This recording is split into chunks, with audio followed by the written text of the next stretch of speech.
Hey, Gents fans, Matt Sosler here, and I'm joined by head coach Bryan Erikson following the Generals' 4-2 loss to the Maine Nordiques. And coach, a tough loss. What are some initial reactions from the game?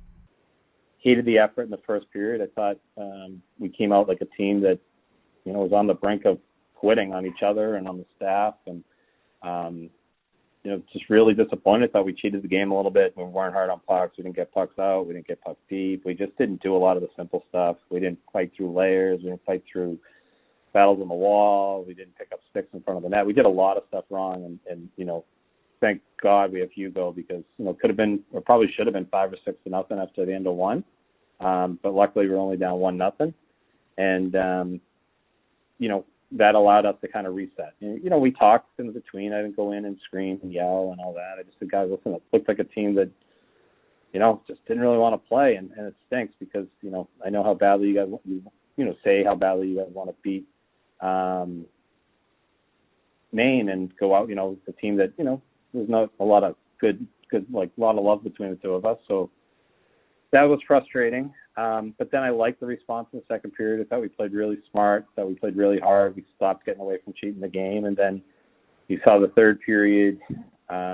Didn't love some of the calls and that kind of stuff. But as I just said to the guys, like, when you cheat the game for 20 minutes, it's hard for me to get angry that we're not getting breaks, because I think that when you cheat the game for that long, certain things just start to build up. And that means, puck luck's going to go to them, and calls are going to go to them, and they've got the energy and they've got the feet moving more than we did, and just good habits that they were able to create after that first period, and bad habits were a little bit harder for us to break coming out of that. But at the end of the day, we played a really solid second, played a solid third, pulled the goalie 5-on-5. That's never really optimal. It's not something we practice a ton, to make it 5-on-5 with the goalie pulled, but try to get out there and try to win the game. And, that's a very good team. I mean, they're in second place for a reason. They're well coached. They play with a lot of pace, and, they deserve to win today, and they did. It would have been nice if we could have come back, for us now to just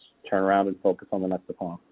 Yeah, you mentioned a solid second period. In that second period, the lone goal was from 3-2000s, the unofficial line, Boyson from Cooper and Mckinney. What are some of your thoughts on that play and those three guys?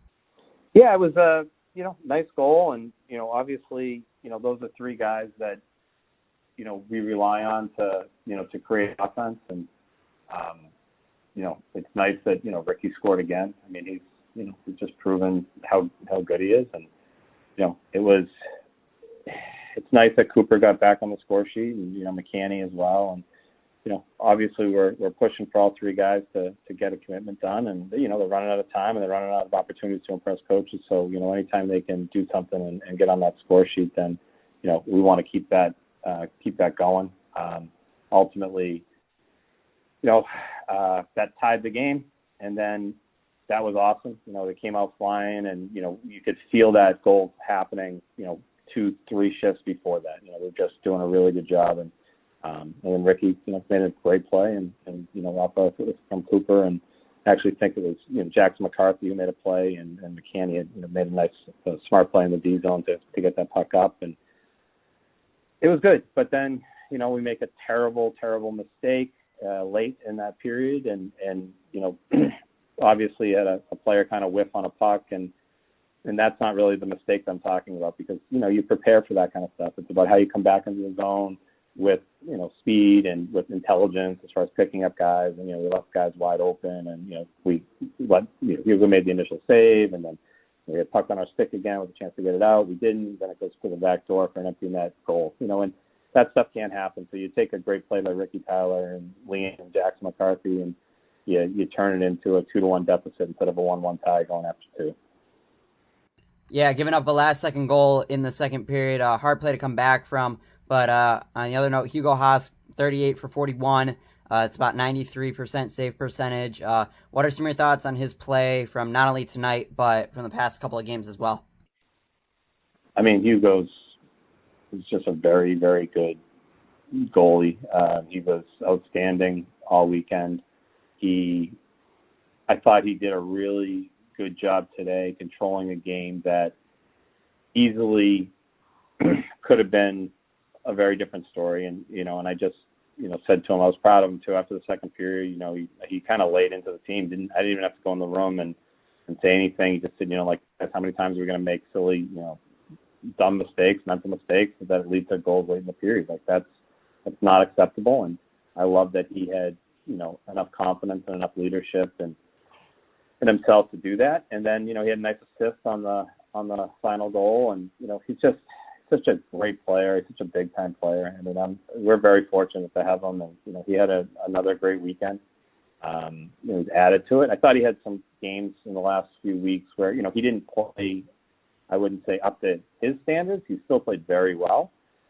But we saw a dialed-in Hugo yesterday and a dialed-in Hugo today, and he was very good with the puck on his stick as well. And he's a game changer. I wish the guys played a little bit better in front of him. And obviously with Anton dealing with some personal issues and family issues, we're going to need to ride Hugo here. And I really hope that he's able to continue this pace because he's got the NHL draft, and that's got to be it's a real possibility, and we'd love to see that happen to him. And we'd love to see the boys play harder in front of them and make sure that they give him that opportunity if it does exist, and ultimately, Hugo's going to be very successful no matter what happens with the NHL draft. But we're excited, to have him for the rest of this season and looking forward to next year to continue to build.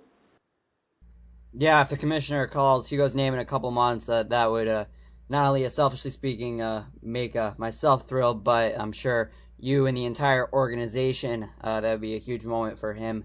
And going off of that, moving on to the future, got New Jersey on Friday. Last 6 games in 8 days. You got New Jersey, then Danbury, then a last road trip down to Maryland. What needs to happen this week in practice to be ready to go on Friday? Yeah, it's a delicate balance, right? So we do focus on Jersey.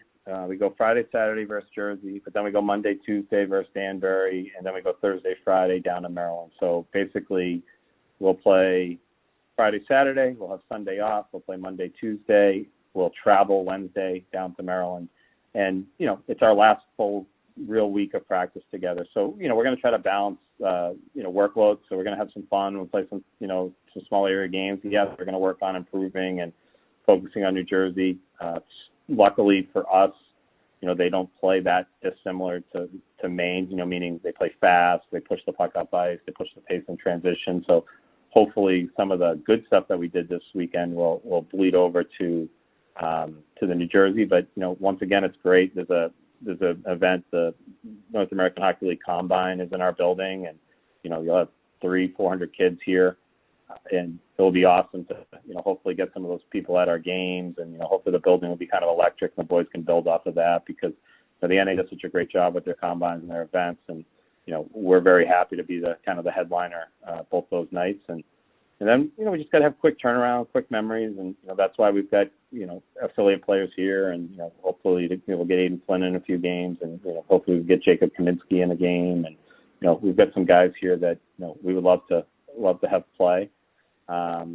If, some of our older guys or veteran guys need some rest, because I do think it's important to, when you play 6 games in 8 days, you manage rest because of injuries and potential and that kind of stuff. So really excited about this week of practice. Looking forward to having a fun week, but continuing to develop, continuing to get better.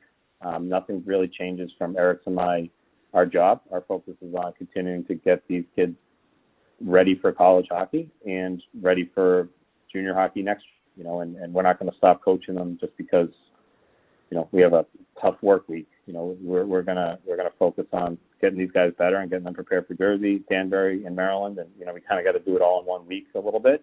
So we're going to work on a bunch of different things. And at this point, the guys, probably know what we're going to say before we say it. So, we think we have a veteran team that can respond. And our goal is six wins in a row. I mean, we've got to start with Friday's game.